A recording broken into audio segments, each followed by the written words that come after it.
Sí, perdón que apresure, pero además tiene mucho que ver con lo que nos lo acaba de mencionar el maestro Ríos.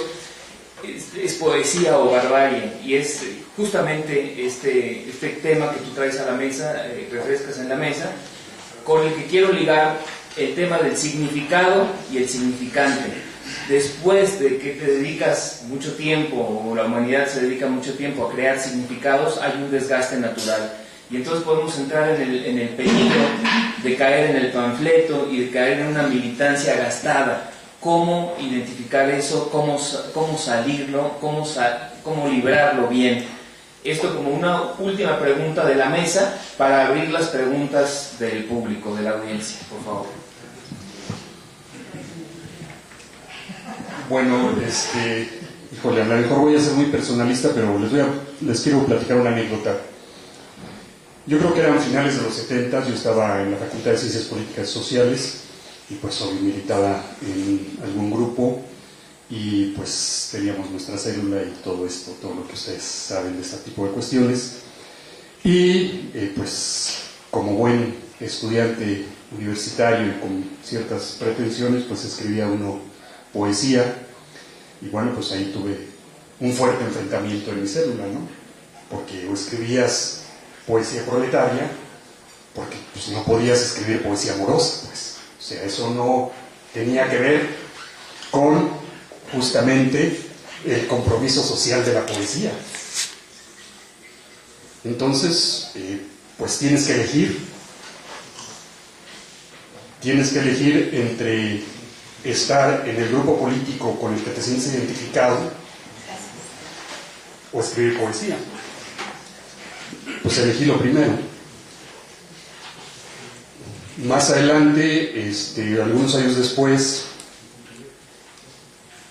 el conflicto ya no fue tan colectivo, era más personal. O sea, o escribes para mí o escribes para ellas. Y si escribes para ellas, no puedes estar aquí. Sí, pues, finalmente todos son, o sea, estos maniqueísmos, estas tensiones, ¿no?, que tiene el lenguaje poético cuando no se puede desprender, cuando no puede, digamos, elevarse sobre los propios individuos. O sea, sale de los individuos, pero tiene que ir más allá de ellos. Y bueno, en un inicio, pues uno piensa yo pensaba que con tener ganas de decir cosas, inventar madres, pues era más que suficiente para ser poeta, ¿no? Y escribes y pintas paredes y buscas dónde publicar y cosas de ese tipo. Y bueno, después te vas dando cuenta que efectivamente la forma es fondo también. El fondo importa, pero también importa la forma.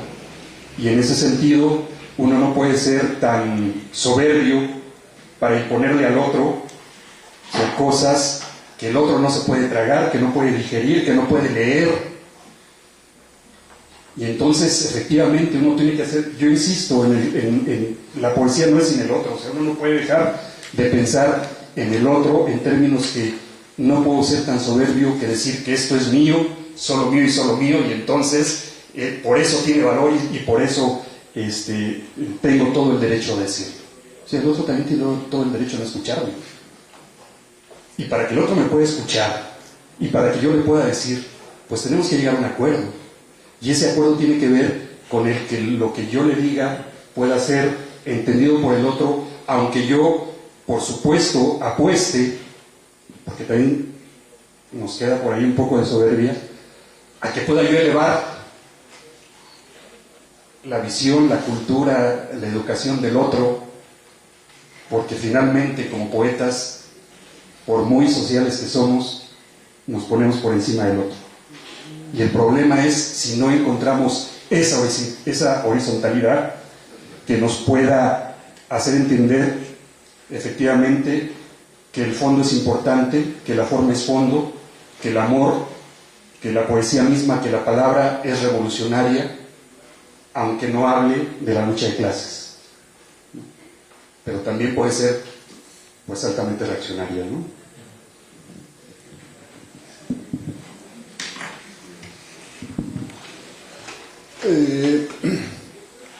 Dentro del taller de creación literaria aquí de la Universidad Obrera,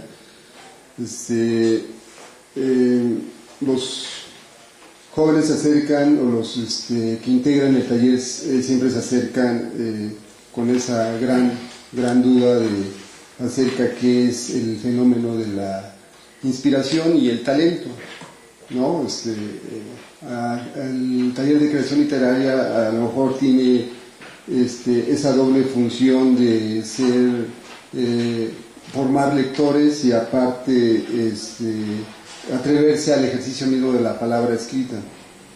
Pero llegan con esa idea de que pues si leen y que ya tienen un acervo de lecturas, posiblemente tienen la posibilidad o la gran atrevimiento de ejercer o expresarse con la palabra escrita.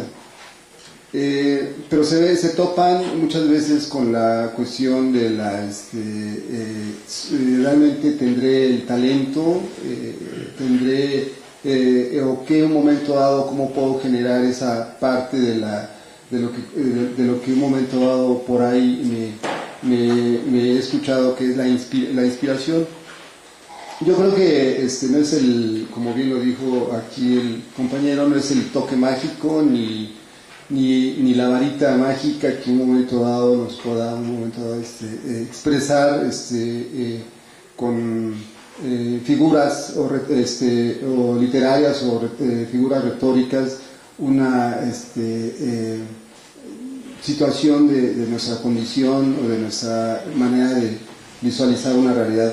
Yo creo que aquí la inspiración, y aquí voy a tratar un poco de responder a esto, juega un papel de un círculo, ¿no? O sea, la inspiración no es más que es generado por todos unos hechos vivenciales que uno trae. O sea, si uno no, de algún modo u otro, no tiene algo que decir, no habrá nada. A lo mejor o los poetas son diferentes a los narradores, a los cuales a lo mejor crean toda una historia de la nada, los personajes surgen de la nada, donde se crea un ambiente físico y psicológico de la nada, pero no, la poesía yo creo que tiene una relación mucho más estrecha con la realidad y con los hechos vivenciales de cada quien. Es decir, ahí es donde tiene el nexo la relación con lo social. Es decir, si uno no vive socialmente, si no trae uno su bagaje cultural de hechos vivenciales, pues nomás no podría uno escribir poesía, por más que domine uno las formas y las técnicas y conozca uno la estructura de las figuras literarias o retóricas, jamás podría uno realmente hacer poesía o crear poesía. Yo creo que la poesía, y aquí es donde se rompe un poco la cuestión de la forma en cuanto a la poesía social. Yo creo que la poesía social no es específicamente ubicada dentro de un estilo, sino que aquí no es tanto la importancia de la forma, sino más bien del contenido, y que en un momento dado pues en el contenido encontramos la forma.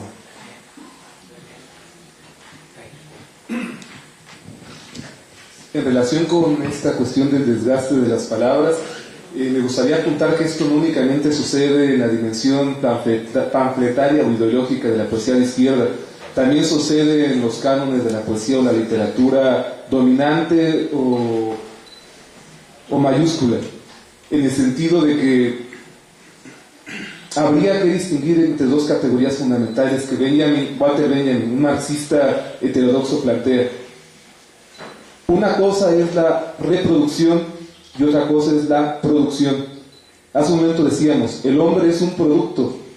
¿Producto de qué? Del propio quehacer de la humanidad. Cada uno de nosotros somos el resultado de miles de años de trabajo. O sea, eso de la evolución suena tan abstracto. Pongan de lado esa palabra, de miles de años de interacción con la naturaleza, de trabajar las piedras, los elementos, de intercambiar palabras, sentimientos y demás. Entonces, el hombre es un producto y su mundo también lo es. Esto es marxismo, pero marxismo en un sentido radical. ¿Cuándo el hombre y el mundo va a dejar de producir? Nunca, mientras existan. Las formas tienen que irse renovando constantemente, irse produciendo. Y aquí es donde entra la pertinencia de estas dos categorías. Reproducir no es producir, y reproducir es replicar, homologar, hacer lo mismo reiteradas veces, porque esto ha confirmado que está bien hecho, porque tiene un lugar asegurado en los valores en curso, ya sea de la cultura o de la sociedad. Entonces, habría una poesía o una literatura conservadora que lo único que haría sería replicar y repetir los valores en curso. Entonces ahí tenemos todas las canciones estas, y todas repiten lo mismo, ¿no? Como una telenovela. Está la chica pobre que después resulta que se enamora un rico de ella, y después resulta que era la hija abandonada de quién sabe qué. Eso transpórtenlo al amor y a los sentimientos humanos y a los valores humanos. Y son las réplicas constantes en poemas y en prosas. Se repite exactamente lo mismo. Y funciona, entretiene, porque hay gente que desea escuchar eso. Pero hay un punto, y disculpen por no haber escuchado lo que dijeron, entre humanidad y barbarie. Las formas que en este momento predominan en la sociedad occidental, en la sociedad en la que estamos, son formas barbáricas, destructivas. Las palabras y la imaginación que en este momento permean a la sociedad son las imágenes de la destrucción y la vandalización del espíritu o de la humanidad. Entonces, si alguien quiere dedicarse a la innovación y a la producción de lenguaje, de nuevos significados, y un poquito, esforzándose junto con muchos otros por producir un poquito del humano, lo mínimo que tiene que hacer, como un principio, es oponerse a esta forma de replicar y de reproducir formas que lo que hacen es confirmar una serie de valores establecidos. Entonces, aquí es donde es el carácter revolucionario y social de la poesía y de la literatura. No basta únicamente con hacer una poesía panfletaria. Si el panfleto reproduce formas que tienen que ver con la piedad, con valores dominantes del otro lado, nada más le cambiamos el apellido y nos ponemos la sotana nosotros, eso no es innovar en la literatura o innovar en la poesía. Y sí, y aquí entra la cuestión de fondo y forma. No se puede comunicar o expresar un nuevo contenido con las formas anteriores. Es necesario encontrar nuevas formas. Y esto fue un problema que enfrentaron los artistas de la Unión Soviética. Sobre todo tengo noticia de los pintores, poetas como Mayakovsky. Su vida fue un drama precisamente porque no pudo promover estas formas, pero los pintores, me gusta este ejemplo, porque, por ejemplo, estaba la vanguardia rusa y estaba el naturalismo soviético.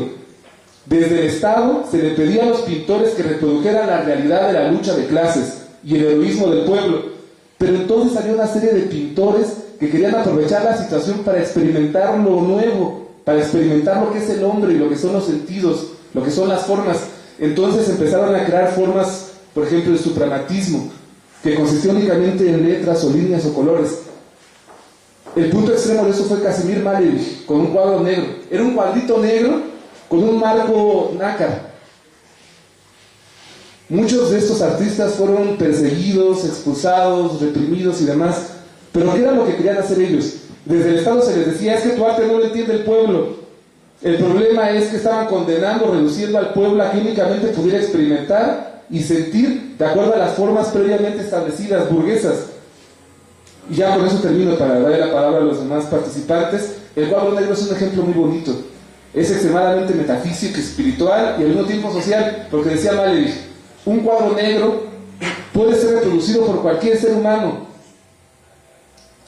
Y los obreros de pronto pintaban en sus ropas cuadritos negros, y los obreros y campesinos que Malevich de una manera distinta y un poco abstracta ponían sus cuadros, llevaban en sus prendas este cuadro negro. El cuadro negro como un grito de rebeldía frente a la pintura, como un grito de rebeldía frente a lo representativo, y en el límite como una posibilidad abierta al infinito. ¿Qué puede significar un cuadro negro? Pregúntenselo a un cristiano, con eso termino. En el catolicismo ortodoxo ruso se utiliza poner en las esquinas de los cuartos una imagen de Jesús. La manera en que Malevich dispuso que se pusiera su cuadro en las galerías era en un extremo de la pared también. ¿Qué significa eso? Lo pongo sobre la mesa para que quiera pensarlo. Pero ven, allí se está creando significados y significantes.